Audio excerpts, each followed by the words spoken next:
সাধারণ একটি শহর, যেখানে প্রতিদিনের মতোই মানুষেরা তাদের নিজ নিজ কাজে ব্যস্ত ছিল। কিন্তু হঠাৎ করেই সেই পুরো শহরে ছড়িয়ে পড়তে শুরু করে ভয়ানক এক বিষাক্ত ধোঁয়া, যেটা মুহূর্তের মধ্যেই ধ্বংস করতে থাকে শহরের সমস্ত মানুষদেরকে। কারণ এই ধোঁয়ার মধ্যে ভুল করেও নিঃশ্বাস নিলে মৃত্যু নিশ্চিত।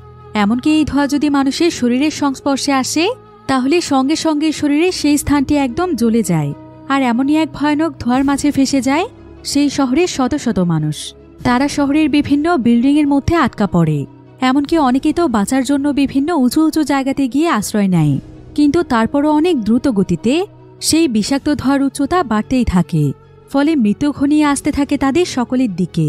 তবে তারা কি শেষ পর্যন্ত বেঁচে ফিরতে পেরেছিল, নাকি সেই শহরের মধ্যে আটকা পড়েই তাদের মৃত্যু হয়েছিল? সেটাই আমরা দেখব এই মুভিটিতে। তাহলে চলুন ঘুরে আসা যাক ভয়ানক এক বিষাক্ত ধোঁয়ার শহরের গল্প থেকে।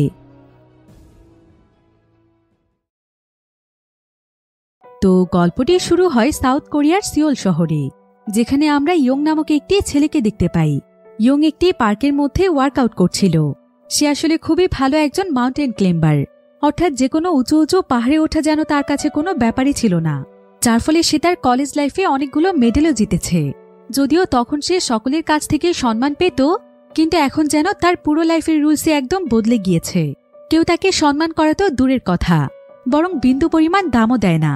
কারণ এত বড় হয়ে যাওয়ার পরও সে তার লাইফে তেমন কিছুই করতে পারেনি। এমনকি অনেক বছর ধরে চেষ্টা করেও কোনো ছোটখাটো কোম্পানিতেও তার একটি জব হয়নি। তাই ইয়ং তার লাইফ নিয়ে খুবই চিন্তিত। এবার সেদিন রাতের বেলা ইয়ং তার অনেক পুরনো একজন বন্ধুর সঙ্গে দেখা করতে আসে। আসলে তারা দুজনই একসঙ্গে ড্রিঙ্ক করতে এসেছে। এরপর তারা দুজন মিলে সেখানে একসঙ্গে ড্রিঙ্ক করে। আসলে ইয়ং এর মতো তার বন্ধুও বেকার ছিল। তো ড্রিঙ্ক করতে করতে ইয়ং এখানে তাকে বলে, এই পৃথিবীতে হয়তো আমরা দুজনই একমাত্র বন্ধু, যাদের লাইফে বসে থাকা ছাড়া কোনো কাজই নেই।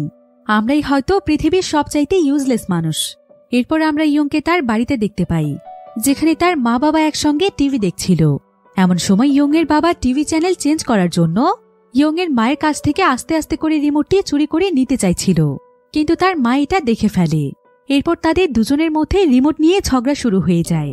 আসলে ইয়ং এর পরিবারটি ছিল খুবই হাসিখুশি এবং খুনসুটিতে ভরা। তাদের আর্থিক অবস্থা খুব একটা ভালো না থাকলেও তারা ছিল অনেক সুখী একটি পরিবার। অন্যদিকে ইয়ং তার রুমের মধ্যে শুয়েছিল। তবে ঠিক এমন সময় তার কাছে তার বড় বোন সোহি আসে। এরপর সোহি এখানে তার চুল টেনে ধরে বলে, কিরে বাদর, তোকে না চুল কাটতে বলেছিলাম? এভাবে মেয়ে মানুষের মতো ছুটি করে বসে আছিস কেন? এই বলে সোহি তাকে চুল কাটার জন্য কিছু টাকা বের করে দেয়। কিন্তু ইয়ং এখানে টাকাটি ছুঁড়ে ফেলে দিয়ে বলে, আমাকে কি ফকির ভেবেছিস? আমার কাছে অনেক টাকা আছে, তোর এই সমস্ত চ্যারিটি আমার কোনো প্রয়োজন নেই। সোহি তখন তাকে বলে, আমি এটা তোর জন্য করছি না, বরং মায়ের জন্য করছি। মা তোকে নিয়ে সবসময় দুশ্চিন্তায় থাকে। আর কিছুদিন পরেই মায়ের বার্থডে আসছে, তুই কি মায়ের বার্থডেতেও চেহারার এই হাল করে রাখবি? এসব বলতে বলতে সোহি ইয়ং এর আলমারি গোছাচ্ছিল। ফলে সে আলমারির মধ্যে ইয়ং এর ক্লাইম্বিং এর জিনিসপত্রগুলো দেখতে পায়। এটা দেখে সে ইয়ং এর উপর খুবই রেগে যায়। আর সে ইয়ংকে বলে, এই আবর্জনাগুলোকে তুই এখনো ফেলিসনি? তোকে আর কিভাবে অপমান করলে তোর লজ্জা হবে বলতো? এসব কথা শুনে ইয়ং খুবই রেগে যায়। আর সে সোহির কাছ থেকে তার সমস্ত জিনিসপত্র কেড়ে নিয়ে জোর করে তাকে ঘর থেকে বের করে দরজা বন্ধ করে দেয়। এরপর সে নিজেই নিজেকে বলতে থাকে, এই জল্লাদ মেয়ের সঙ্গে ওর হাজবেন্ড কিভাবে থাকে কে জানে, নিশ্চয়ই প্রতিদিন রাতে ওর হাজবেন্ডের হাতে মার খায়। এসব বলতে বলতে ইয়ং আবারও তার জিনিসপত্রগুলো গুছিয়ে রাখে। এরপর আমরা 5 বছর আগের ঘটনা দেখতে পাই। এ সময় ইয়ং একটি ক্লাবে মাউন্টেন ক্লাইম্বিং শিখত। সেখানে আবার ইউজো নামক একটি মেয়ে ছিল। আর ইয়ং তখন থেকে ইউজোকে অনেক পছন্দ করত। তবে তারা দুজন অনেক ভালো বন্ধু ছিল। আর ইউজো ক্লাইম্বিং এর দিক থেকে ইয়ং এর চাইতে অনেক বেশি এগিয়ে ছিল। এরপর আমরা আবারও ইয়ংকে দেখতে পাই। ইয়ং একটি পার্টিতে যাওয়ার জন্য তৈরি হচ্ছিল। আসলে আজকেই ছিল তার মায়ের বার্থডে, তাই তার বোন তার মায়ের জন্য একটি পার্টির আয়োজন করেছে, যেটা কিনা ছিল তাদের শহরেরই একটি কমিউনিটি সেন্টারে। এরপর ইয়ং তার মা বাবার সঙ্গে সোজা সেই পার্টিতে চলে যায়। সেখানে গিয়ে ইয়ং দেখতে পায় যে তার বোন বিশাল একটি পার্টির আয়োজন করেছে। আর সেখানে প্রচুর পরিমাণে মানুষ এসেছে। এবার কিছুক্ষণের মধ্যেই সেখানে কেক কাটা হবে। তবে এমন সময় ইয়ং সেখানে উইজোকে দেখতে পায়। উইজো আসলে বর্তমানে এখানে কাজ করে। তো তারা দুজনই এখানে দুজনকে দেখে চিনে ফেলে। এরপর ইয়ং সুযোগ পেয়ে উইজোর সঙ্গে কথা বলতে যায়। উইজো তখন ইয়ংকে বলে, তুমি কি জানতে যে আমি এখানে কাজ করি? ইয়ং তখন তাকে বলে, না না, আমি কিভাবে জানবো? কিন্তু আসলে ইয়ং উইজুর ব্যাপারে সবকিছুই জানত, আর সেই কোনো মতে এই পার্টিটি এখানে করার জন্য তার বোনকে রাজি করিয়েছে। এবার ইয়ং উইজুকে বলে, তুমি কি এখানকার ভাইস ম্যানেজার হিসেবে রয়েছ? উইজু বলে হ্যাঁ। ইয়ং তখন বলে, খুব অল্প সময়ের মধ্যে তুমি অনেক সাকসেস হতে পেরেছ। এরপর উইজু তার কাছে জানতে চায় যে সে এখন কি করছে, তবে সে তাকে মিথ্যে বলে। সে বলে যে সেও অনেক বড় একটি কোম্পানিতে ভাইস প্রেসিডেন্ট হিসেবে রয়েছে। এবার উইজু তাকে বলে, তোমাকে আজকে বেশ ভালো লাগছে, কারণ তুমি এখন আমার সঙ্গে কথা বলতে কমফোর্টেবল ফিল করছো, না হলে সবসময় তোমাকে কেমন যেন আনকমফোর্টেবল লাগতো। আসলে কিছু বছর আগে ইয়ং উইজুকে প্রপোজ করেছিল, কিন্তু উইজু বলেছিল যে তারা বন্ধু হিসেবেই ঠিক আছে। আর তখন থেকে ইয়ং যখনই উইজুর সঙ্গে কথা বলতো তখন সে অনেক বেশি আনকমফোর্টেবল ফিল করত। তবে ইয়ং এখানে উইজুকে বলে, আরে না না, আমি কেন আনকমফোর্টেবল ফিল করব? আমি তো সেদিন কথাটা তোমাকে এমনি বলেছিলাম, আর তাছাড়া তখন তো বয়সও কম ছিল। কিন্তু তোমার কি মনে হয় তুমি আমাকে রিজেক্ট করার পর আমি কেঁদেছিলাম? একদমই না। কিন্তু আসলে সেদিন উইজুর মানা করে দেওয়ার পর ইয়ং একটি বাস স্ট্যান্ডে বসে প্রচণ্ড কেঁদেছিল। কিন্তু ইয়ং এখানে উইজুকে এটা দেখানোর চেষ্টা করছিল যে সে অতীতের সমস্ত কিছুই ভুলে গিয়েছে। এবার তাদের কথা বলা শেষ হলে ইয়ং আবারও পার্টিতে চলে আসে, আর উইজু চলে যায় তার বাকি কলিগদের কাছে। এমন সময় আবার সেখানে এখানকার ম্যানেজার চলে আসে, আর ম্যানেজার এখানে সমস্ত কলিগদেরকে বাড়িতে ফিরে যেতে বলে, কারণ কাল তাদেরকে একটু দ্রুত ডিউটিতে আসতে হবে। এবার সমস্ত কলিগরা সেখান থেকে চলে যাওয়ার পর ম্যানেজার এখানে উইজুর সঙ্গে ফ্লার্ট করতে শুরু করে, আর সে উইজুকে তার সঙ্গে ডেটে যাওয়ার জন্য অফার করে। এমনকি সে এখানে বারবার উইজুকে সুইটি বলে ডাকছিল, ফলে উইজু এখানে অনেকটাই আনকমফোর্টেবল ফিল করছিল। তবে ঠিক এমন সময় সেখানে ইয়ং চলে আসে, আর ইয়ং এখানে উইজুর সঙ্গে ম্যানেজারকে দেখে অনেক বেশি জেলাস ফিল করছিল। তবে এমন সময় সেখানে কয়েকজন ওয়ার্কার চলে আসলে ম্যানেজার সেখান থেকে চলে যায়। অন্যদিকে আমরা শহরের মধ্যে অনেক বড় একটি ট্রাককে দেখতে পাই, যেটার ভেতর বিশাল বিশাল কন্টেইনারের মধ্যে এক ধরনের বিষাক্ত গ্যাস কোনো এক জায়গাতে নিয়ে যাওয়া হচ্ছে। আর কিছুক্ষণের মধ্যেই ট্রাকটি একটি বিল্ডিং এর সামনে এসে থামে। এরপর এমন সময় ট্রাকের ভেতর থেকে একজন ব্যক্তি বেরিয়ে আসে, আর সে একটি মেশিনের মাধ্যমে ট্রাকের সমস্ত গ্যাসগুলোকে বের করে দেয়, যার ফলে এই সমস্ত গ্যাসগুলো অনেক দ্রুত গতিতে আস্তে আস্তে শহরের প্রায় সমস্ত জায়গাতে ছড়িয়ে পড়তে থাকে। অন্যদিকে ইয়ং এর মায়ের বার্থডে পার্টি শেষ হয়ে গিয়েছিল, তাই ইয়ং এর মা এখানে বাড়িতে নিয়ে যাওয়ার জন্য লুকিয়ে লুকিয়ে খাবার রেডি করছিল। কিন্তু এমন সময় ইয়ং এটা দেখতে পেয়ে তার মাকে বাধা দেয়, কারণ এটা খুবই লজ্জার একটি ব্যাপার। কোনো মানুষ দেখে ফেললে তাদের মান সম্মান কিছুই থাকবে না। তাই ইয়ং তার মাকে বাধা দেওয়ার পরও না শুনলে ইয়ং তখন তার বোন সোহিকে তাদের মাকে থামাতে বলে। কিন্তু সোহি এখানে তার মাকে বলে, মা তুমি এগুলো কেন প্যাক করছো? যেগুলো দামি দামি খাবার সেগুলো বেশি করে প্যাক করো। আর একথা শুনি তো ইয়ং একদম অবাক হয়ে যায়, কারণ সে ভাবতেই পারেনি যে তার বোন এমন কথা বলবে। ইয়ং তখন তার বাবাকে দেখতে পায়। সে দেখে যে তার বাবাও এখানে অনেকগুলো ড্রিঙ্কের বোতল প্যাক করছে। এদিকে আবার তার বোন এবং দুলাভাই স্টেজে চলে যায় তাদের বেসুরা গলায় সবাইকে গান শোনানোর জন্য। আর এসব কিছু দেখে ইয়ং তো কিছুই বুঝতে পারছিল না যে সে তার এই পাগল পরিবারকে কিভাবে সামলাবে। অন্যদিকে দেখা যায় আস্তে আস্তে সেই বিষাক্ত গ্যাস পুরো শহরে ছড়িয়ে পড়ছে, যেটা দেখতে অনেকটা ধোঁয়ার মতো লাগছিল।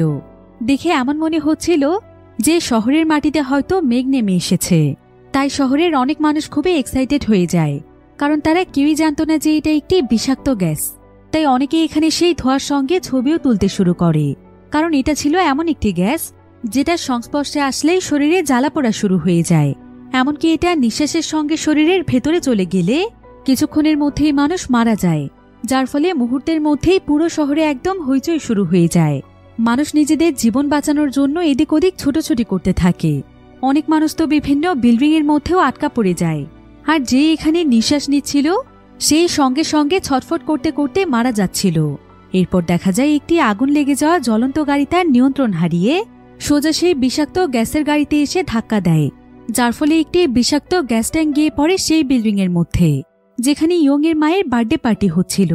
তো এখানে এই সিলিন্ডার ট্যাঙ্কটি ব্লাস্ট হয়ে যাওয়ায় সেই ট্যাঙ্কের ভেতরে থাকা বিষাক্ত গ্যাস এই বিল্ডিং এ ছড়িয়ে পড়তে থাকে, যার ফলে বিল্ডিং এর সবাই অনেক ভয় পেয়ে যায়, আর তারা বাঁচার জন্য সেখান থেকে দৌড়ে পালানোর চেষ্টা করতে থাকে। এদিকে ইয়ং দ্রুত উইজুর কাছে চলে যায়, আর সে উইজুকে এই গ্যাসের ব্যাপারে সবকিছু খুলে বলে। ফলে উইজু তাড়াতাড়ি করে সেখানকার ইমার্জেন্সি অ্যালার্ম বাজিয়ে দেয়। এরপর সে প্রত্যেকটি রুমে গিয়ে গিয়ে সকলকে রুম থেকে বেরিয়ে যেতে বলে। অন্যদিকে ইয়ং তার পরিবারকে নিয়ে বিল্ডিং এর একদম নিচে চলে আসে, আর যত তাড়াতাড়ি সম্ভব তারা বিল্ডিং থেকে বেরিয়ে যায়। তবে রাস্তায় আসার পর ইয়ং দেখতে পায় যে এখানকার অবস্থাও আরো অনেক বেশি খারাপ। সবাই নিজেদের জীবন বাঁচানোর জন্য এদিক ওদিক ছুটোছুটি করছিল। পুরো শহরে যেন তোলপাড় শুরু হয়ে গিয়েছে, কিন্তু কেউই বুঝতে পারছিল না যে মুহূর্তের মধ্যেই শহরে কি হয়ে গেল।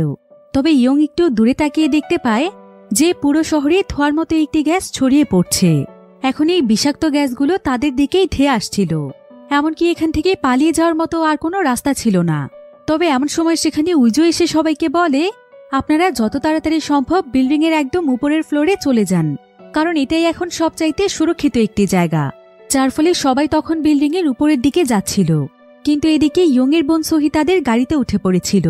তবে সোহির এখানে গাড়ি থেকে নামতে নামতেই সে সেই বিষাক্ত গ্যাসের সংস্পর্শে চলে আসে, আর সে সেখানে নিঃশ্বাস নিয়ে ফেলে, যার ফলে তার দম একদম বন্ধ হয়ে যাচ্ছিল।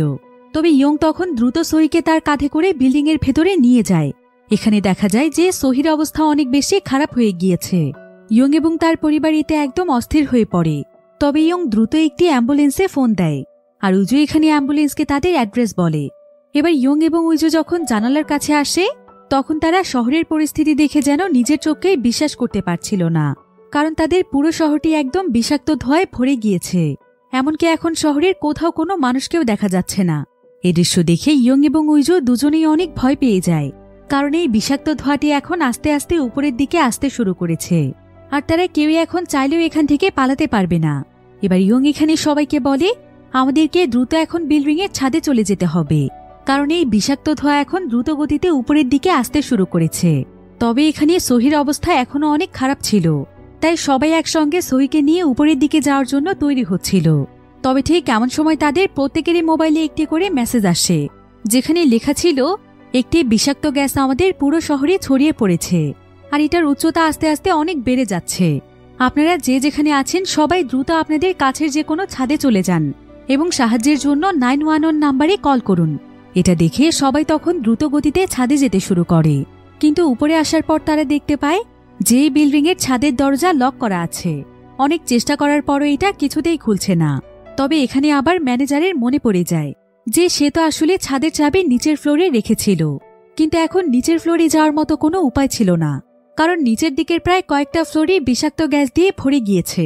অন্যদিকে রেস্কিউ টিম বাহিরের শহরের মানুষদেরকে থামানোর চেষ্টা করছিল, যাতে করে তারা কোনোভাবেই এই শহরের মধ্যে প্রবেশ করতে না পারে। কিন্তু রাস্তার মধ্যে মানুষ এবং তাদের গাড়ির পরিমাণ অনেক বেশি হওয়ার কারণে রেস্কিউ টিমেরও অনেক বেগ পোহাতে হচ্ছিল। তবে তারপরে এই শহরে প্রবেশ করার প্রত্যেকটি রাস্তাই বন্ধ করে দেওয়া হয়েছে। অন্যদিকে ইয়ং এবং বিল্ডিংয়ের বাকি সবাই মিলে কোনো মতে ছাদের দরজাটি ভেঙে ফেলার চেষ্টা করছিল। তবে দরজাটি এতটাই মজবুত ছিল যে কিছুতেই এটাকে ভাঙা যাচ্ছিল না।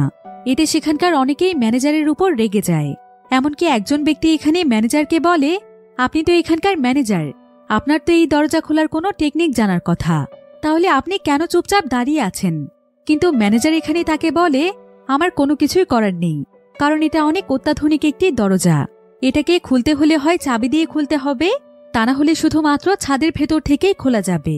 এখন এসব কথা শুনে উইজু এখানে ম্যানেজারকে বলে, আমাদের হাতে আর কোনো উপায় নেই, আমাদেরকে এখন যেভাবেই হোক চাবিটি নিচে থেকে আনতে হবে, তা না হলে আমরা সবাই মারা যাব।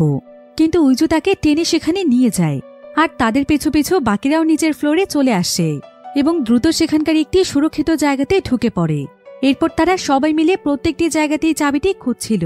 তবে এমন সময় আবার সেখানকার টিভির মধ্যে একটি নিউজ চলছিল, আর নিউজটিতে বলা হচ্ছিল যে পুরো শহরে যেই গ্যাসটি ছড়িয়ে পড়েছে সেটা খুবই ভয়ানক একটি গ্যাস, আর কোনো মানুষ যদি এই গ্যাসের সংস্পর্শে চলে আসে তাহলে সঙ্গে সঙ্গেই তার চোখে মুখে জ্বালাপোড়া শুরু হয়ে যায় এবং পরবর্তীতে সেই মানুষের নিঃশ্বাস নিতেও অনেক কষ্ট হয়। আর যদি দ্রুত তার কোনো ট্রিটমেন্ট করানো না হয় তাহলে খুবই অল্প সময়ের মধ্যেই সে মারা যাবে। আর এখন পর্যন্ত এই গ্যাসের কারণে শহরের অনেক মানুষ মারা গিয়েছে। এবার নিউজে দেখানো হয় যে কিভাবে তারা চাইলে গ্যাসের সংস্পর্শেও আসতে পারবে এবং কি কি করলে গ্যাস তাদের শরীরে কোনো প্রভাব ফেলতে পারবে না। এর জন্য প্রথমে তাদেরকে এমন এক ধরনের পোশাক পরতে হবে যেটা তাদের পুরো শরীরকেই ঢেকে রাখবে। সেই সাথে তাদের চেহারায় পরতে হবে একটি বিশেষ ধরনের মাস্ক, যাতে করে বাহিরের বিন্দুমাত্র গ্যাস মাস্কের ভেতরে যেতে না পারে, এবং প্রতি 10 মিনিট পর পর মাস্কটিকে অবশ্যই চেঞ্জ করতে হবে। এখন এসব কিছু শুনে ম্যানেজার সঙ্গে সঙ্গে মাস্ক আনতে চলে যায়। এদিকে একজন মেয়ে এখানে সবাইকে দেখায় যে তাদের বিল্ডিংয়ের কাছে একটি রেস্কিউ টিম এসেছে, আর তারা হেলিকপ্টারের মাধ্যমে সবাইকে উদ্ধার করছে। তবে ইয়ং টিভিতে আবারও দেখতে পায় যে ছোট ছোট বিল্ডিংগুলোর আশেপাশে কম জায়গা থাকার কারণে রেস্কিউ টিমের সেই বিল্ডিংগুলো থেকে মানুষদেরকে উদ্ধার করতে সমস্যা হচ্ছে। পাশাপাশি ছোট ছোট বিল্ডিংগুলোতে আশ্রয় নেওয়ার ফলে দূর থেকে হেলিকপ্টারের মাধ্যমে মানুষদেরকে ভালোভাবে দেখাই যাচ্ছে না, যার ফলে তাদেরকে উদ্ধার করার আশঙ্কা কমে যাচ্ছে, কারণ রেস্কিউ টিম তাদেরকেই উদ্ধার করছে যাদেরকে দেখা যাচ্ছে। এখন ইয়ং ভাবছিল যে এভাবে চলতে থাকলে রেস্কিউ টিম তাদেরকে দেখতেই পাবে না, তাই সে তাড়াতাড়ি করে বিল্ডিংয়ের একটি গ্লাসের কাছে চলে যায়। এরপর সে উইজুর কাছে জানতে চায়, আমি যদি বিল্ডিংয়ের ছাদে পৌঁছতে পারি তাহলে ছাদের দরজাটি খোলা সম্ভব, তাই না? উইজু বলে, হ্যাঁ, কিন্তু তুমি এটা করো না, যদি তুমি পড়ে যাও। ইয়ং তখন কোনো কিছু না বলে সেখানে থাকা কয়েকটি ট্রফির মাধ্যমে সেখানকার গ্লাসটির মধ্যে জোরে জোরে বাড়ি দিতে থাকে। আর এভাবে করে অনেক সময় যাবৎ চেষ্টা করার পর অবশেষে গ্লাসটি ভেঙে যায়। এরপর ইয়ং সেখান থেকে বিল্ডিংয়ের ছাদে যাওয়ার জন্য সিদ্ধান্ত নেয়। তবে উইজু এতে অনেক ভয় পেয়ে যায়, কারণ এই বিল্ডিংটি অনেক উঁচু ছিল, এমনকি ছাদে পৌঁছানোর জন্য অনেকগুলো ফ্লোর পার হতে হবে। আর যদি সে একবার পড়ে যায় তাহলে তার বাঁচার আর কোনো চান্সই থাকবে না। তাই উইজু তাকে কোনোভাবেই যেতে দিতে চাইছিল না। কিন্তু ইয়ং তাকে বোঝানোর চেষ্টা করে যে তার বোনের অবস্থা খুব একটা ভালো নয়, তাই সে চাইলে এভাবে চুপচাপ বসে থাকতে পারে না, তাকে তার পরিবারের জন্য হলেও কিছু একটা করতে হবে। তাই সে উইজুকে দ্রুত তাকে রশি এনে দিতে বলে। এদিকে আরো কয়েকজন লোক এখানে চলে আসে, আর একজন এখানে ইয়ংয়ের এই ব্যাপারটি জানতে পেরে দ্রুত সে ইয়ংয়ের পরিবারকে গিয়ে বিষয়টি জানিয়ে দেয়। এদিকে ইয়ং তার কোমরে একটি রশি বেঁধে উপরে যাওয়ার জন্য প্রস্তুত হচ্ছিল, কিন্তু ঠিক এমন সময় সেখানে তার বাবা চলে আসে, আর সে কোনোভাবেই ইয়ংকে যেতে দিচ্ছিল না।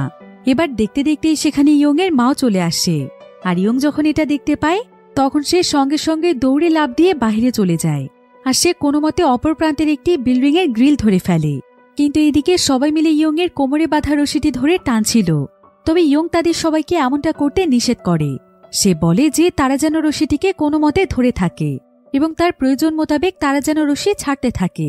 এবার ইয়ং সেই অপর প্রান্তের বিল্ডিংটির ব্যালকনিতে উঠে দাঁড়ায় যে কিভাবে উপরে উঠলে সে সহজে ছাদ পর্যন্ত পৌঁছতে পারবে। এটা দেখে উইজু দ্রুত সেখান থেকে চলে যায়। এরপর দৌড়ে এসে সে ইয়ংকে তার কিছু মাউন্টেন ক্লাইম্বিং এর জিনিস দেয়। এরপর ইয়ং তার ক্লাইম্বিং এর দক্ষতা কাজে লাগিয়ে আস্তে আস্তে উপরের ফ্লোরগুলোতে যেতে থাকে। আর এক পর্যায়ে সে একটি রডের সাহায্যে উপরে যাওয়ার চেষ্টা করছিল, কিন্তু যখনই সে সেই রডটি ধরে ঝুলতে যাবে ঠিক তখনই রডটি ভেঙে সে নিচে পড়ে যাচ্ছিল। ফলে ইয়ংয়ের মা বাবা এখানে তার জন্য প্রচণ্ড দুশ্চিন্তায় পড়ে যায়। তবে উইজু এখানে সবকিছু পর্যবেক্ষণ করে তার মা বাবাকে জানায় যে সে একদম ঠিক আছে, আর সে আস্তে আস্তে উপরের দিকে উঠছে। এদিকে আবার একজন ব্যক্তি জানালা দিয়ে ইয়ংকে দেখছিল, আর সে ভিডিও কলের মাধ্যমে ইয়ংয়ের পরিস্থিতি সবাইকে দেখাচ্ছিল। ইয়ং বিল্ডিংয়ের বিভিন্ন বিট ধরে ধরে উপরে ওঠার চেষ্টা করছিল। ইয়ং আসলে একসময় মাউন্টেন ক্লাইম্বিং এর প্রচুর পরিমাণে ট্রেনিং করেছিল, আর এখন সে তার সেই ট্রেনিং এর কৌশলগুলোকে কাজে লাগিয়ে খুব সহজেই বিল্ডিংটির উপরের দিকে উঠছিল। তবে বিল্ডিংটি এত পরিমাণে উঁচু ছিল যে অর্ধেক উপরে উঠে ইয়ং অনেক ক্লান্ত হয়ে পড়েছিল। তাই সে একটি জায়গাতে কিছুক্ষণ বিশ্রাম নেয়। আর এখন সে যেই জায়গাটিতে রয়েছে সেখানে বিল্ডিংয়ের তেমন ভালো কোনো বিট ছিল না, বরং বিল্ডিংটির দেয়ালে ডেকোরেশনের জন্য কিছু পাথর লাগানো হয়েছিল। ইয়ং তখন সাহস করে সেই পাথরের মাধ্যমে উপরে ওঠার চেষ্টা করে, কিন্তু কিছু দূর যাওয়ার পর তার রশির জন্য সে এগিয়ে যেতে পারছিল না। এখন কোনো উপায় না পেয়ে ইয়ং তার কোমর থেকে রশিটি খুলে ফেলে, আর সে এবার কোনো রকম সেফটি ছাড়াই উপরে উঠতে থাকে, যেটা দেখে সবাই অনেক বেশি দুশ্চিন্তায় পড়ে যায়। উজু তাকে চিৎকার করে বলতে থাকে, তুমি কি পাগল হয়ে গিয়েছ? এটা তুমি কেন করলে? তোমার উপরে ওঠার কোনো দরকার নেই, তাড়াতাড়ি সেখান থেকে ফিরে এসো। কিন্তু ইয়ং তার কোনো কথাই শুনছিল না, কারণ তাকে যেভাবেই হোক তার পরিবারকে বাঁচাতে হবে, আর এখন এখানকার মানুষগুলোকে বাঁচানোর দায়িত্ব তার। এবার দেখতে দেখতে ইয়ং ছাদের অনেকটাই কাছে চলে এসেছে, আর সেখানে আবার অনেক বড় একটি স্ট্যাচু ছিল। ইয়ং তখন কোনো মতে সেই স্ট্যাচুটিকে ধরে ফেলে, কিন্তু এমন সময় আবার স্ট্যাচুটির একটি অংশ ভেঙে যায়। তবে ইয়ং তার অন্য হাত দিয়ে স্ট্যাচুর আরেকটি জায়গাতে শক্ত করে ধরেছিল, যার ফলে সে এবারের মতো বেঁচে যায়। এবার সে আস্তে আস্তে স্ট্যাচুটির উপরে চলে আসে। তবে এখন সম্পূর্ণ স্ট্যাচুটি ভেঙে পড়তে যাচ্ছিল, কিন্তু তার আগে ইয়ন কোনো মতে লাফ দিয়ে ছাদে চলে আসে। এদিকে নিচে সবাই এটা দেখতে পেয়ে সবাই তখন উপরের দিকে যেতে শুরু করে। অন্যদিকে ইয়ং দ্রুত ছাদের দরজা খুলে দেয়। এরপর সবাই ইয়ংকে সুস্থ দেখতে পেয়ে অনেক খুশি হয়ে যায়। তবে ইয়ংয়ের মা বাবা তাকে প্রচণ্ড রকমের বকাবকি করছিল, কারণ যদি তার কিছু হয়ে যেত। ইয়ংয়ের বাবা তাকে বলে, এরপর যদি কোনোদিনও এরকম করিস তাহলে তোকে মেরেই ফেলবো। কিন্তু ইয়ং তার বাবাকে বলে যে সে একদম ঠিক আছে, তাকে নিয়ে তাদের কোনো দুশ্চিন্তা করতে হবে না। এখন তারা সবাই এখান থেকে কিভাবে বাঁচবে সেটাই আগে ভাবা উচিত। এরপর তারা সবাই মিলে সেখানে রেস্কিউ টিমের জন্য অপেক্ষা করছিল। আর কিছুক্ষণ পরেই তারা সেখানে একটি হেলিকপ্টার দেখতে পায়। ফলে তারা সবাই মিলে হাত নাড়িয়ে রেস্কিউ টিমের কাছে সাহায্য চাইছিল। আর ইয়ং তো এখানে সাহায্যের জন্য চিৎকার করতে করতে ছাদের বর্ডারই পার করে ফেলছিল। তবে একটি ছেলে তাকে টেনে কোনো মতে ভেতরে নিয়ে আসছে। তবে এখানে তাদের সবার শত চেষ্টার পরও কোনোভাবেই হেলিকপ্টারটি তাদেরকে দেখতে পায় না। ইয়ং তখন তাদের সবাইকে বলে তারা সবাই যেন একসঙ্গে তাদের মোবাইলের ফ্ল্যাশলাইট অন করে, তাহলে হয়তো রেস্কিউ টিম তাদেরকে দেখতে পাবে। অন্যদিকে নিউজ চ্যানেলগুলোতে দেখানো হচ্ছিল যে শহরের রাস্তায় থাকা বিভিন্ন সিসি ক্যামেরার মাধ্যমে সেই ব্যক্তিকে শনাক্ত করা সম্ভব হয়েছে, যে কিনা ট্রাকের মাধ্যমে পুরো শহরে এই গ্যাসটি ছড়িয়ে দিয়েছে। জানা গিয়েছে যে সেই ব্যক্তি আসলে একজন সায়েন্টিস্ট, আর সে হয়তো তার কোনো এক্সপেরিমেন্টের জন্য এই কাজটি করেছে। তবে পুলিশ খুব অল্প সময়ের মধ্যেই তার ল্যাব খুঁজে বের করে ফেলেছে। এরপর পুলিশেরা তাদের একটি টিম নিয়ে ল্যাবের মধ্যে তল্লাশি করে, কিন্তু ল্যাবের ভেতর তেমন কিছুই পাওয়া যায় না। তবে এর পরেই জানা যায় যে সায়েন্টিস্টকে আরও বহু বছর আগেই তার ল্যাব থেকে বের করে দেওয়া হয়েছিল, কারণ সে বিভিন্ন ধরনের উল্টোপাল্টা এক্সপেরিমেন্ট করত। তবে এত কিছুর পরও সে লুকিয়ে লুকিয়ে আবারও তার এক্সপেরিমেন্টের কাজ শুরু করে। এরপরে সে বিভিন্ন ফর্মুলা ব্যবহার করে সেই বিষাক্ত গ্যাসটিকে বানিয়ে ফেলে, কারণ তার একটি কোম্পানির সঙ্গে অনেকদিন আগে ঝামেলা হয়েছিল। আর সেটার প্রতিশোধ নেওয়ার জন্যই সে সেই বিল্ডিংয়ের সামনে গিয়ে তার ট্রাক থেকে এই সম্পূর্ণ গ্যাসটিকে রিলিজ করে দেয়। অন্যদিকে আমরা ইয়ং এবং বাকি সবাইকে দেখতে পাই তারা এখনও তাদের মোবাইলের ফ্ল্যাশলাইট জ্বালিয়ে সাহায্য চাওয়ার চেষ্টা করছিল। এমনকি তারা সবাই মিলে একসঙ্গে চিৎকার করে হেলিকপ্টারকে ডাকছিল, কিন্তু তাদের আওয়াজ এত উঁচুতে পৌঁছচ্ছিল না। তাই তাদের মধ্যে একজন তখন দ্রুত একটি মাইক এবং স্পিকার নিয়ে আসে। এরপর তারা সবাই মিলে সেই মাইকের মাধ্যমে সাহায্য চাইতে থাকে। এখানে যে যেভাবে পারছিল চিৎকার করে সাহায্য চাইছিল। যদিও এমন সময় সেখানে একটি হেলিকপ্টার এসেছিল, কিন্তু সেটাও কিছুটা দূরে হওয়ার কারণে তাদেরকে দেখতেই পায় না, এমনকি তাদের আওয়াজও সেখানে পৌঁছয় না, যার ফলে সবাই খুবই দুশ্চিন্তায় পড়ে যায়। তারা ভাবছিল যে তারা হয়তো কোনোভাবেই সাহায্য পাবে না। তবে এমন সময় আবার উজুর মাথায় একটি আইডিয়া আসে। উজু দেখতে পায় যে বিল্ডিংয়ের উপরে অনেক বড় বড় লেখাগুলো জ্বলছিল, তাই সে তাড়াতাড়ি করে সেখানকার একটি কন্ট্রোল রুমে চলে যায় আর বারবার সেই লেখাগুলোর লাইটগুলোকে অন অফ করতে থাকে। লেখাগুলো যেহেতু অনেক বড় ছিল, তাই এবার রেস্কিউ টিম তাদেরকে দেখতে পায় আর সঙ্গে সঙ্গে তারা তাদের দিকেই আসতে থাকে। ফলে তারা সবাই অনেক খুশি হয়ে যায়।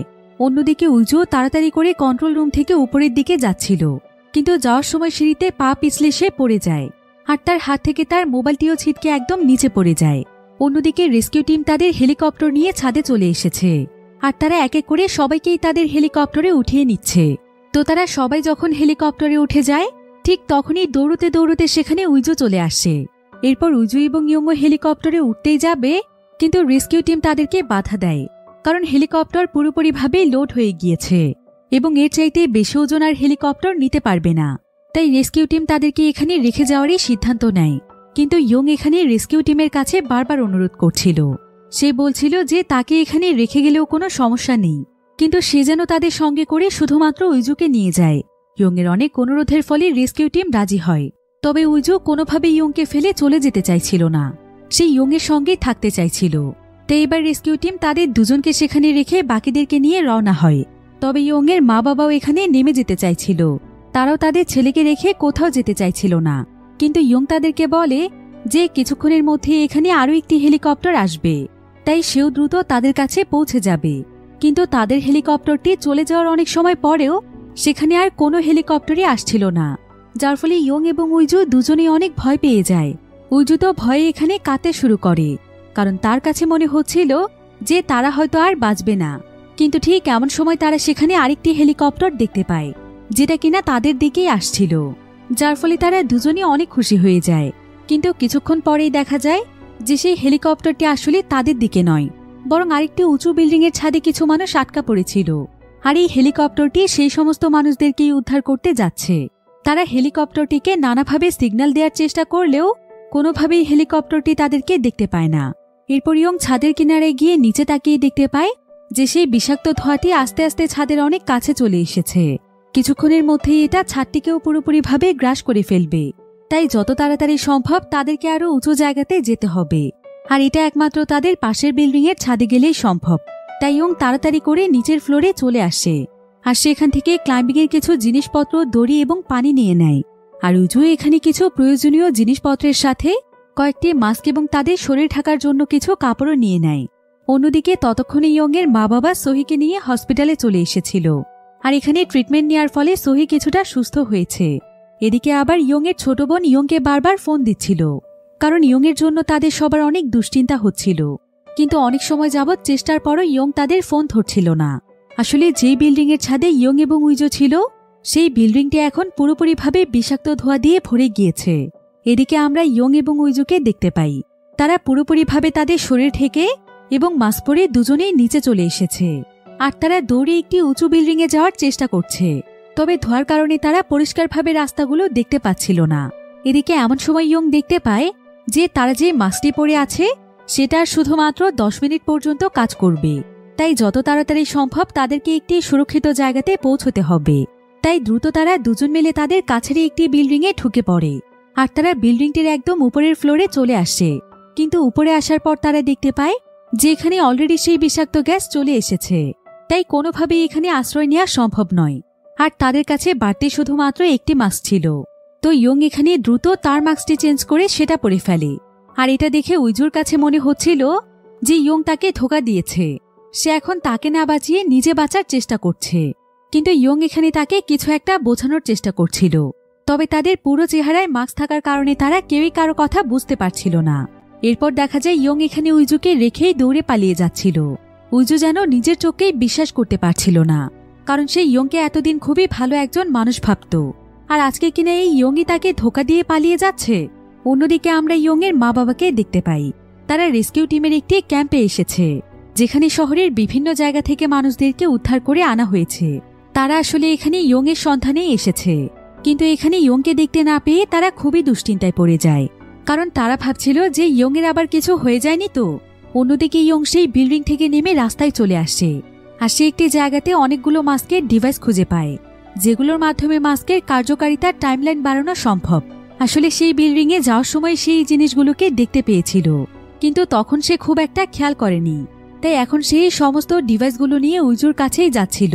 অন্যদিকে উইজু এখন যেখানে দাঁড়িয়ে রয়েছে সেই জায়গাটিও আস্তে আস্তে বিষাক্ত ধোঁয়া দিয়ে ভরে যাচ্ছে, তাই উইজু অনেক কষ্ট করে আরও একটু উঁচু জায়গাতে যায়। তবে ইয়ংয়ের কর্মকাণ্ডে সে তার মনে খুবই কষ্ট পেয়েছিল। সে ভাবছিল ইয়ং নিজে বাঁচার জন্য তাকে মৃত্যুর দিকে ঠেলে দিয়ে চলে গিয়েছে, তাহলে সে তাকে কেমন ভালোবাসলো। উইজু ভেবেছিল যে সে হয়তো তাকে সত্যিই ভালোবাসে, কিন্তু আজকে সে তার ভালোবাসার প্রমাণ পেয়ে গিয়েছে। উইজু যখন এখানে দাঁড়িয়ে এসব কিছু ভাবছিল, ঠিক তখনই তার পেছন দিক দিয়ে ইয়ং চলে আসে। উইজু এতে অনেক ইমোশনাল হয়ে যায়, আর সে রাগ করে ইয়ংকে মারতে শুরু করে। তবে ইয়ং এখানে তাড়াতাড়ি করে উইজুর মাস্কের ডিভাইসটিকে চেঞ্জ করে দেয়, আর সে উইজুকে বলে, ভাগ্য ভালো যে অপর প্রান্তে একটি সিঁড়ি ছিল, তাই আমি দ্রুত এখানে পৌঁছতে পেরেছি। উইজু তখন সিঁড়িটির দিকে তাকিয়ে ভাবছিল যে এখানে ওঠার জন্য তো একটি সিঁড়ি ছিল, আগে দেখলে তো উপরে ওঠার জন্য আমাকে এত কষ্ট করতে হতো না। অন্যদিকে আমরা ইয়ংয়ের বাবাকে দেখতে পাই, সেই ইয়ংকে উদ্ধার করার জন্য দ্রুত একটি ট্যাক্সিতে উঠে পড়ে, আর সে ট্যাক্সি ড্রাইভারকে তাড়াতাড়ি করে তাকে সেই শহরের দিকে নিয়ে যেতে বলে। কিন্তু ট্যাক্সি ড্রাইভার তাকে পরিষ্কারভাবে মানা করে দেয় যে সে কোনোভাবেই সেই শহরে প্রবেশ করতে পারবে না। তবে ইয়ংয়ের বাবা এখানে তাকে অনেক অনুরোধ করছিল, সে বারবার বলছিল যে তার ছেলেকে তার বাঁচাতে হবে। এমন সময় আবার সেখানে ইয়ংয়ের বাবার একজন পরিচিত লোক চলে আসে, আর সে ছিল একজন মেরিন সৈনিক, তাই সেখানে ড্রাইভারকে সেই শহরের দিকে যেতে বললে ড্রাইভার তখন সঙ্গে সঙ্গে রাজি হয়ে যায়, আর সেই ইয়ংয়ের বাবাকে নিয়ে সেই শহরের উদ্দেশ্যে চলে যায়।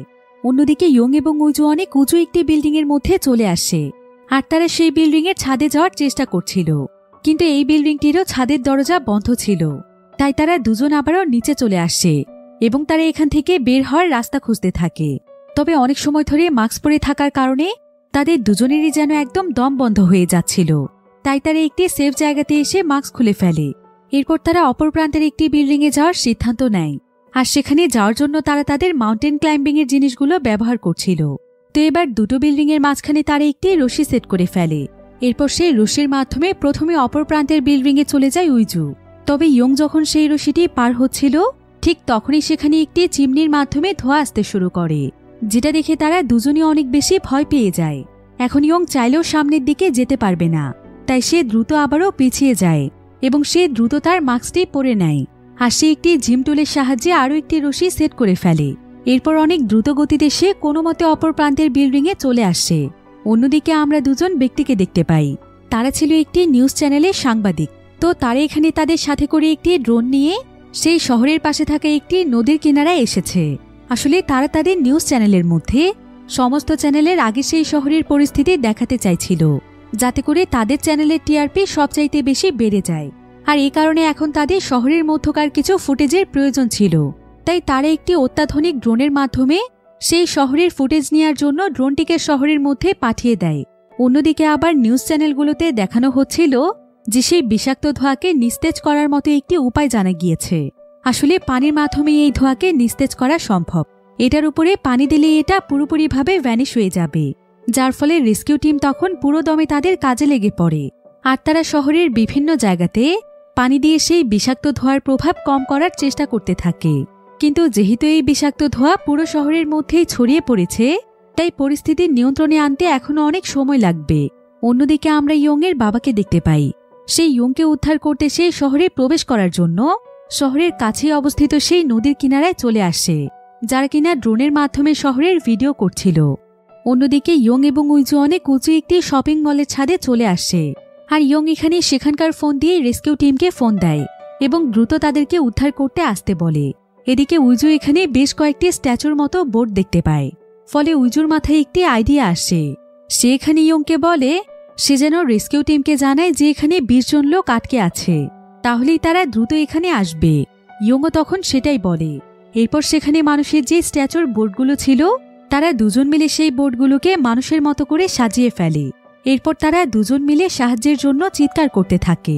তবে এমন সময় তারা তাদের পাশের বিল্ডিং থেকে কিছু আওয়াজ শুনতে পায়। এরপর তারা ছাদের কিনারায় দাঁড়িয়ে দেখতে পায় যে তাদের পাশের বিল্ডিংটা আসলে একটি স্কুল ছিল এবং এই স্কুলের একটি ক্লাসরুমে অনেকগুলো বাচ্চা আটকা পড়েছে। আর বাচ্চাগুলো এখানে তাদেরকে দেখে সাহায্যের জন্য চিৎকার করতে থাকে। তবে ইয়ং এবং উইজু তাদেরকে ছাদে গিয়ে আশ্রয় নিতে বলে, কিন্তু বাচ্চাগুলো তাদেরকে জানায় যে তাদের ছাদের দরজা লক করা আছে, তাই তারা কোনোভাবেই ছাদে পৌঁছতে পারছে না। ইয়ং বুঝতে পারছিল না যে সেই বাচ্চাগুলোকে কিভাবে সাহায্য করবে। তবে এমন সময় উইজু দেখতে পায় যে সেই বাচ্চাদের ক্লাসরুমের পাশেরই একটি দেয়ালে ছোট্ট একটি মই রয়েছে, যেটার মাধ্যমে ছাদে পৌঁছানো সম্ভব। আর সেই মইয়ের মাধ্যমে যদি একজন বাচ্চা উপরে যেতে পারে, তবেই দরজা খুলে সবাই ছাদে যেতে পারবে। ইয়ং এবং উইজু বাচ্চাদেরকে এই কথা জানায়। একজন বাচ্চা তখন উপরে যেতে রাজি হলে তারা দুজন বাচ্চাটিকে উপরে যাওয়ার জন্য বিভিন্ন ইনস্ট্রাকশন দিতে থাকে। তবে বাচ্চাটি যখন আস্তে আস্তে উপরে ওঠার চেষ্টা করছিল, ঠিক তখনই তার হাত পিছলে যাওয়ার কারণে সে পড়েই যাচ্ছিল। কিন্তু সবাই মিলে কোনো মতে তাকে টেনে উপরে নিয়ে আসে। তো এমন সময় দেখা যায় ইয়ং যেই রেস্কিউ টিমকে ফোন করেছিল, সেই রেস্কিউ টিম তাদেরকে উদ্ধার করার জন্য চলে আসে। তবে ইয়ং তখন সেই বাচ্চাগুলোর দিকে তাকায়। সে দেখতে পায় যে বাচ্চাগুলো অনেক বেশি আতঙ্কিত অবস্থায় রয়েছে। তাই বাচ্চাগুলোকে দেখে ইয়ং এবং উইজুর অনেক মায়া হয়, যার ফলে তারা দুজনেই সিদ্ধান্ত নেয় যে প্রথমে তারা রেস্কিউ টিমকে বাচ্চাগুলোকে উদ্ধার করতে পাঠাবে। কারণ প্রথমে তারা দুজন বাঁচতে গিয়ে যদি বাচ্চাগুলোর কিছু হয়ে যায়, তাহলে অনেকগুলো শিশুর জীবন চলে যাবে। তাই ইয়ং এবং উইজু তাড়াতাড়ি করে ছাদের উপর শুয়ে পড়ে। আর তারা বিভিন্ন জিনিসপত্রের সাহায্যে সেখানে অনেক বড় একটি এরো চিহ্ন তৈরি করে, যেটা অনেক উপর থেকেই রেস্কিউ টিম দেখতে পায়। তাই তারা দ্রুত সেই বিল্ডিংয়ে চলে যায় যেখানে বাচ্চাগুলো আটকা পড়েছে। এবার রেস্কিউ টিম সেই বাচ্চাগুলোকে উদ্ধার করে সেখান থেকে চলে যায়, যার ফলে ইয়ং এবং উইজু আবারও সেখানে ফেসে যায়। তবে ঠিক এমন সময় আবার শহরের মাঝখানে অনেক বড় একটি বিস্ফোরণ ঘটে, যার ফলে এই বিষাক্ত ধোঁয়াটি চারিদিকে আরও বেশি করে ছড়িয়ে পড়তে শুরু করে। ইয়ং দেখতে পায় যে অনেক দ্রুত গতিতে বিষাক্ত ধোঁয়া তাদের দিকেই ধেয়ে আসছে। আর এভাবে চলতে থাকলে খুব অল্প সময়ের মধ্যেই ধোঁয়ার উচ্চতা অনেক বেড়ে যাবে। তাই তারা দুজনই অনেক বেশি ভয় পেয়ে গিয়েছিল। কিন্তু এমন সময় উইজু দূরের একটি বিল্ডিংয়ে অনেক উঁচু একটি ক্রেন দেখতে পায়, যেখানে তারা আশ্রয় নিতে পারলে অনেক সময় যাবৎ সেফ থাকবে। আর সেই বিল্ডিংয়ে পৌঁছানোর জন্য দুটো বিল্ডিংয়ের মাঝখানে একটি ব্রিজ ছিল। তাই তারা দুজন মিলে প্রথমে সেই বিল্ডিংয়ের জানালা খুলে লাফ দেয় আর সেই ব্রিজটির উপর দিয়ে দৌড়তে শুরু করে। অন্যদিকে আমরা ইয়ংয়ের বাবাকে দেখতে পাই। ইয়ংয়ের বাবা সেই সাংবাদিকদের কিছু টাকা দিচ্ছিল, যাতে করে তারা তাদের ক্যামেরার মাধ্যমে ইয়ংয়ের একটু সন্ধান করে। আর সেই সাংবাদিকগুলো তখন তাদের ড্রোনের সাহায্যে খুব সহজেই ইয়ংকে খুঁজে পেয়ে যায়। আর ইয়ংয়ের বাবা এখানে ইয়ংকে জীবিত দেখতে পেয়ে সে যেন খুশিতে আত্মহারা হয়ে পড়ে। তবে এমন সময় সেখানে দুজন পুলিশ অফিসার চলে আসে আর তারা তাদের সবাইকে সেখান থেকে চলে যেতে বলে। যদিও তারা কেউই যেতে চাইছিল না, তবে ইয়ংয়ের বাবা এখানে পুলিশদেরকে জানায় যে তার ছেলে এখনও সেই শহরের মধ্যে আটকা পড়ে আছে। একথা জানতে পেরে পুলিশেরাও তখন আর কিছুই বলে না। এখানে আবার একজন সাংবাদিক তাদের ড্রোনের ভিডিওগুলো তাদের টিভি চ্যানেলের মধ্যে লাইভ টেলিকাস্ট করে দেয়, যার ফলে কিছুক্ষণের মধ্যেই সেই শহরের লাইভ ভিডিওগুলো সমস্ত ন্যাশনাল নিউজ চ্যানেলগুলোতে আসতে শুরু করে, যেখানে দেখা যাচ্ছিল ইয়ং এবং উইজু সেই বড় ব্রিজটির উপর দিয়ে দৌড়চ্ছে আর সেই ড্রোনটি তাদের পিছু পিছু যাচ্ছে। এখন লাইভ টেলিকাস্টের মাধ্যমে এই নিউজটি শহরে সবাই দেখছিল, এমনকি ইয়ংয়ের পরিবারও এই নিউজটি দেখতে পায়। আর তারা ইয়ংকে জীবিত দেখতে পেয়ে অনেক খুশি হয়ে যায়। পুরো দেশের প্রত্যেকটি কোনায় কোনায় এখন ইয়ংদেরকে নিয়েই নিউজ হচ্ছিল। দেশের প্রত্যেকটি মানুষই ইয়ংদেরকে লাইভ দেখছিল। দেশের বিভিন্ন গেমার, ইনফ্লুয়েন্সার, ব্লগার তারা সবাই ইয়ংদের লাইভটিতে রিয়েকশন দিচ্ছিল। এদিকে ইয়ং এবং উইজু একে অপরের সহযোগিতায় এগিয়ে যাচ্ছিল। তারা বিভিন্ন উঁচু উঁচু জায়গা ভেদ করে সেই উঁচু বিল্ডিংটিতে ওঠার চেষ্টা করছিল। আর কলেজ লাইফে তারা মাউন্টেন ক্লাইম্বিংয়ের জন্য যে ট্রেনিং নিয়েছিল সেটা পুরোপুরিভাবে আজকে তাদের কাজে আসছে। তারা তাদের দক্ষতাকে কাজে লাগিয়ে অনেক উঁচু একটি ছাদে খুব সহজেই উঠে যায়। এখন তাদের সামনেই ছিল সেই ক্রেনওয়ালা বিল্ডিংটি। তবে এই বিল্ডিং থেকে ওই বিল্ডিংয়ে পৌঁছানোর জন্য তাদেরকে এখন এখানে একটি রশি সেট করতে হবে, কিন্তু দুটো বিল্ডিংয়ের মাঝখানে অনেক বড় একটি গ্যাপ ছিল, তাই এখানে রশি সেট করাটা অনেক কঠিন একটি ব্যাপার। এদিকে এমন সময় সেই ড্রোনটিরও ব্যাটারি শেষ হয়ে যায়, ফলে ড্রোনটি বন্ধ হয়ে নিচে পড়ে যায়, যার ফলে তাদেরকে এখন আর লাইভে দেখা যাচ্ছিল না। এদিকে ইয়ং এবং উইজু সেই ছাদে দাঁড়িয়ে কাঁদছিল, কারণ তাদের কাছে মনে হচ্ছিল যে তাদের জীবন এখানেই শেষ। সামনে তাদের বাঁচার মতো আর কোনো রাস্তাই ছিল না। এমনকি সেই বিষাক্ত ধোঁয়াটি অনেকটাই উপরের দিকে চলে আসছিল, তাই তারা দুজনই এবার হাল ছেড়ে দেয়। কিন্তু কিছুক্ষণ পরেই দেখা যায় সেখানে বেশ কয়েকটি ড্রোন চলে আসে। আসলে তাদেরকে সাহায্য করার জন্য শহরের বিভিন্ন জায়গা থেকে বিভিন্ন মানুষেরা ড্রোনগুলো পাঠিয়েছে। তো তারা সবাই মিলে তখন তাদের ড্রোনগুলোর সাহায্যে ধোঁয়ার উপরে বাতাস দিতে শুরু করে, যাতে করে ধোঁয়াটি নিচের দিকে নেমে যায়। আর ইয়ং এবং উইজু এখান থেকে বাঁচার জন্য একটু বেশি সময় পায়। এবার ইয়ং এখানে একটি ড্রোনকে ইশারার মাধ্যমে তার প্ল্যান বোঝায়। এরপর সে ড্রোনটির মধ্যে একটি রশি সেট করে দেয়, আর সেই ড্রোনটি তখন প্ল্যান মোতাবেক সেই রশিটিকে নিয়ে অপর প্রান্তের বিল্ডিংয়ের একটি পাইপের মধ্যে সেট করে দেয়। এদিকে ইয়ং এর পরিবারও এই সমস্ত কিছুই দেখছিল। তো এবার ইয়ং উইজুকে তার সাথে নিয়ে আস্তে আস্তে অপর প্রান্তের বিল্ডিংয়ে যেতে শুরু করে, কিন্তু মাঝখানে এসে তারা আটকা পড়ে যায়। তারা কোনোভাবেই এগোতে পারছিল না। অন্যদিকে অপর পাশে পাইপের মধ্য থেকে রশিটি ছুটেই যাচ্ছিল, আর এটা দেখে উইজু তাড়াতাড়ি করে রশিটিকে মাঝখান থেকে কেটে ফেলছিল, যাতে করে রশিটির এক প্রান্ত ধরে তারা দ্রুত বিল্ডিংটির কাছে চলে যেতে পারে। এবার রশিটি কেটে যখনই তারা বিল্ডিংটির কাছেই যাচ্ছিল, ঠিক তখনই সেই পাইপ থেকেও রশিটি ছুটে যায়, যার ফলে তারা দুজনই তখন নিচে পড়ে যেতে শুরু করে। আর সেই ড্রোনটিও নিচে পড়ে ভেঙে যায়। এতে করে তাদের লাইভও পুরোপুরি বন্ধ হয়ে যায়, যার ফলে সবাই ভাবছিল যে তারা দুজন মারা গিয়েছে। তাই ইয়ং এর পরিবার এখানে ইয়ং এর জন্য প্রচণ্ড কাঁদছিল। এবার কিছুক্ষণ পরেই দেখা যায় যে সেই শহরে একটি রেস্কিউ টিম গিয়েছে। তারা দেখার চেষ্টা করছিল যে ইয়ং এবং উইজু বেঁচে আছে কিনা। তারা শহরটির বিভিন্ন জায়গাতে তাদেরকে খুঁজতে থাকে, কিন্তু অনেক সময় যাবৎ খোঁজাখুঁজির পরও তাদেরকে কোথাও দেখা যাচ্ছিল না। এরপর রেস্কিউ টিম যখন ফিরে যাচ্ছিল, ঠিক তখনই রেস্কিউ টিমের একজন সেই ক্রেনটির মধ্য থেকে একটি সিগন্যাল দেখতে পায়। তাই তারা দ্রুত ক্রেনটির কাছে চলে যায়। এখানে দেখা যায় যে ইয়ং এবং উইজু এখনও বেঁচে আছে। তারা আসলে সেই উঁচু ক্রেনটির উপরে সার্ভাইভ করছে। তাই রেস্কিউ টিম দ্রুত তাদেরকে উদ্ধার করে সেখান থেকে নিয়ে যায়। অন্যদিকে ইয়ং এর পরিবার এবং সোহি যখন এটা জানতে পারে যে ইয়ং এখনও একদম সুস্থ আছে, তখন সে অনেক খুশি হয়ে যায়। এবার পরের দিন সকালে দেখা যায় ইয়ং এবং উইজুকে রেস্কিউ টিমের ক্যাম্পে নিয়ে আসা হয়েছে, যেখানে ইয়ং এর পরিবার ছিল। তারা ইয়ংকে ফিরে পেয়ে প্রচণ্ড খুশি হয়ে যায়, আর তারা সবাই মিলে অনেক আনন্দ করতে থাকে। এদিকে উইজু তার পরিবারকে ফোন করে জানায় যে সেও একদম সুস্থ আছে। ঠিক এমন সময় আবার উইজুর কাছে ম্যানেজার চলে আসছে, আর ম্যানেজার এখানে উইজুকে আবারও সুইটি সুইটি বলে ডাকতে থাকে। সে তাকে এমন একটি ভাব দেখাচ্ছিল যে সে যেন তাকে উদ্ধার করার জন্য অনেক কিছু করেছে, কিন্তু আসলে সে চলে আসার সময় তার দিকে একবারও ফিরেও তাকায়নি। তাই উইজু ম্যানেজারের নাকে অনেক জোরে একটি ঘুষি দেয়, আর বলে এরপর থেকে সে যেন আর কোনোদিনও তাকে সুইটি বলে না ডাকে। এরপর উইজু সঙ্গে সঙ্গে ইয়ং এর সাথে দেখা করতে যায়, আর সে প্রথমে ইয়ংকে মন থেকে অনেক ধন্যবাদ জানায় জীবনের এত কঠিন পরিস্থিতিতে তার পাশে থাকার জন্য। এমনকি উইজু এখানে তার কথার মাধ্যমে ইয়ংকে এটাও বুঝিয়ে দেয় যে সেও আসলে ইয়ংকে অনেকদিন আগে থেকেই পছন্দ করত, অর্থাৎ সেও তাকে ভালোবাসে। এটা জানতে পেরে ইয়ং তো প্রচণ্ড খুশি হয়ে যায়। এরপর হঠাৎ করেই শহরে প্রচণ্ড পরিমাণে বৃষ্টি শুরু হয়ে যায়। আর বৃষ্টি শেষ হওয়ার পরপরই জানা যায় যে বৃষ্টির কারণে পুরো শহরে যত বিষাক্ত ধোঁয়া ছিল সেগুলো একদম ভ্যানিশ হয়ে গিয়েছে এবং এর বিষক্রিয়াও পুরোপুরিভাবে শেষ হয়ে গিয়েছে। অর্থাৎ শহরটি এখন মানুষের জন্য নিরাপদ। সকলের জন্য আবারও শহরটিকে খুলে দেয়া হয়েছে। আর এখানেই এই সুন্দর গল্পটি শেষ হয়ে যায়।